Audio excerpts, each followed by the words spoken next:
Area code 573, you're on the air. You're talking to Crew 4T, and I thought I might give the listeners an eyewitness account of what was seen. I surely appreciate it, Crew. Thank you very much. Okay. Basically, we've been following this thing since February, and when I talked with Astro Patriot and I first saw the first video that he showed had this huge wave of radiation and orbitals were popping out. And I didn't really want to believe it, so I went and bought a scope, a Meade LX200 8-inch scope. And it took me basically until May to get it up and running and figure it out. We still didn't quite have the kinks of the camera part out, but we were able to get some viewing. Right on the 29th, 30th, and 31st of May, it basically was motionless in the constellation of Leo with Regulus as the dominant star. And the alleged comet is over to the left. Over to the right, right around Regulus, there was this huge sort of black area. Black area such that every now and again it would move over, cover Regulus, and you could see the light from Regulus bending over the edge of what we now know as the gravity well. You could see the light bending over their fingers, and then it would move away, and you'd see Regulus as a point in the sky. After studying this for some time, I noticed over on the right-hand corner of this dark area, a little red orbital coming out in a bit of a squirrely figure-of-8 sort of pattern. About then, I started to look up at 12 o'clock, and I saw two more orbitals that popped out. They were white.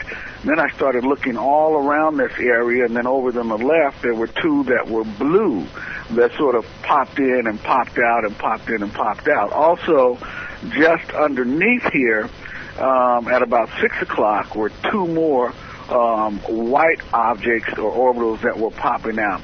Now, what's interesting about this, the French, I can't think of the name of their team, but on March 3rd and March 5th, they took a video of this moving across the sky, and it showed all the orbitals. After that, they only showed pictures of the single solitary comet. They didn't show any more time-lapse films. All they did was point to the one area was a comet, and what you really wanted to see was over to the right of that. They didn't take any more pictures of that. I'm sure they saw it. They just didn't take any more pictures. In any event, it scared me so bad that night on the 29th, I immediately called I immediately spoke with Terrell and one of the other members of our group. And I actually asked him not to mention it or anything at that point. I was actually frightened. So the next night, which was the 30th, on a Sunday, I thought, well, I don't believe what I saw. It's not real. I'm going to just forget it. I'll just take a look again. And it was still motionless, and unfortunately, it was still there. The orbitals were still there. The popping out was going on. And this, I became even more frightened. And also I was still a bit in denial until finally on the third night I said, I'll forget what I saw the last two nights and I'll look again this time on the third night. And on the third night, exact same thing. It was still motionless. The orbital cloud, I don't mean the orbital cloud, but the gravity well was still bending light over at Regulus and then moving where you could see Regulus. The red orbital was still coming out, doing a real squirrely orbit. The two on top were there, the two on the left, and the two on the bottom. And, at that point, I couldn't convince myself of that I didn't see what I saw. I'd seen it 3 nights in a row. It didn't go away, and the consequences of that have caused me to make urgent changes in my life and my habits and so forth. By trade, I'm a physician / amateur astronomer / archaeologist and a number of other things, but my main occupation is a physician. I have my own practice, etc. And I've been doing this for 25 years, so I didn't start yesterday. It still makes me tremble to think about what I saw. And then, as time has passed on, we're getting more evidence, More volcanoes are going off, more earthquakes, a 6.7 near the east coast of Japan. They say it's in the sea, and it says it's near the east coast. That's bad enough, but the earthquakes have picked up, the volcanism has picked up, you know, and the weather modification and changes we're having, and we're getting to a point.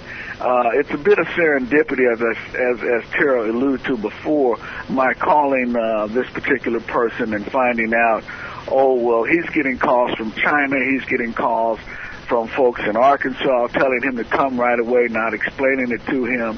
And I just happened to call because I sent him an email, and I said, hey, I said, you know, I really don't need these. You know, it's not the money. I'll buy something else.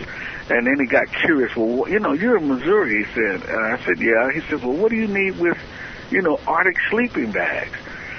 And that's when I told him about Ellie, and then it sort of, I guess he had an epiphany. It clicked as to why the Chinese were urging him to bring his entire family, but not telling him why. Same thing with the group in Arkansas, telling him to come, and they'd given him basically a 3-week window. That was a week and a half ago. I didn't try to add up the time to notice that it coincided with the 7th of July and the crossing of Saturn's orbit. You know, my time frame was still is August 1st, but I'm getting more anxious by the day. And so folks need to know this is real. They need to wake up. You know, I'm past the point of trying to wake anybody up. I met a nurse today who grabbed me and said, "Are you that guy that's stocking up the stuff?" I said, "Yeah." She says, "Well, she was looking at something on Discovery and something to do with the magnetosphere and that, you know, how it was falling and sun and solar flares were going to get us, and she's scared and ready to go. She's ready to take her son and move wherever it is she can go. She doesn't have a lot of means, but that was enough for her. I'm going to gently wake her up next week. My schedule is full for this weekend. So that's it. But right now I'm completely loaded with the exception of a couple of fuel tanks that I'm going to pick up tomorrow and a couple of water tanks as well. I've got bottled water, I've got food, I've got grain, I've got seeds, I've got, you know, generators. I mean, not a generator, generators, and everything else that one would need to last a year, 2 years. I had long since bought a year's supply in double doses, so that's 2 years supply of medicine. I sit here and made a list of another year or two of medicine that I'm going to go pick up that you have to need. You know, I don't have a thyroid. I had thyroid cancer, so it was removed, so I need those pills. You know, simple things like that. But these are the things that folks need to think about. If you're on medication, you need to ask your doctor to write you a script. Your insurance isn't going to pay for more than 1 month, so you're going to need to pay cash. Switch yourself to generics, something that's $4 at Walmart, something like that, and get what you need to last that amount of time, no matter where you are. Preference is that you come down to the Ozarks where it's going to be safe.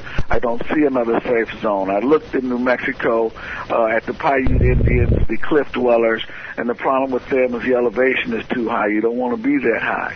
You want to get out of that area. There are 4 or 5 volcanoes in New Mexico, and they're all going to blow upwind towards that area, so you don't want to be in that ash fallout. There's a volcano that just, I want to say about, it wasn't a volcano. We had an earthquake in Arizona today, about a 3.3. I hadn't seen that recently. So, you know, a number of things are going on. This is unstoppable. It's unavoidable. You cannot escape it. You must seek shelter in a safe location. That cannot be overemphasized, and you don't have a lot of time to act. You know, this 7-7, if they got to be in by 7-7, what else is going to happen? We got a levee broke up at Minot. They're flooded. That water's coming down into the Missouri, which is then going to come over to St. Louis and drag everything else all the way down there.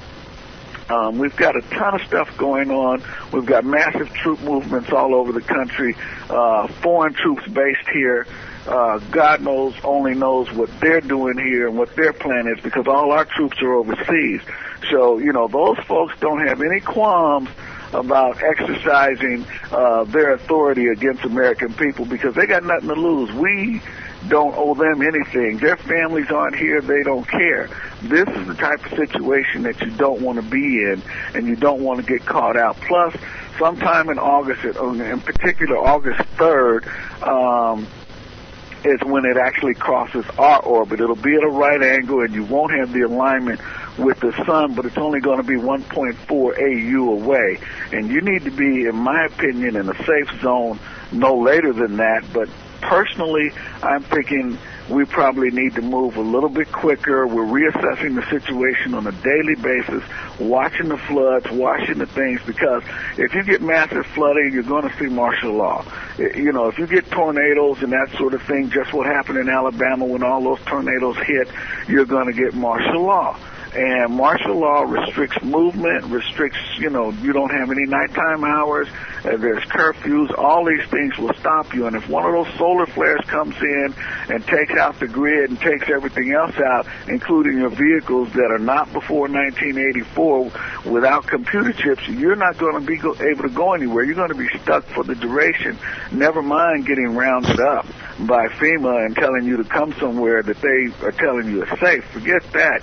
You just won't be able to go anywhere, and you can't hunker down in your own place and think that you're going to be safe in your basement, with a shotgun or whatever type of weapon and defend whatnot. That's not going to work. You are going to die in that situation. You're going to die if you're not in a safe zone. There's no way around it. There's no way to stop it. This thing is for real. It's not going away. Very excellent, good commentary there. I really appreciate you coming on, Crew. All right, there you go.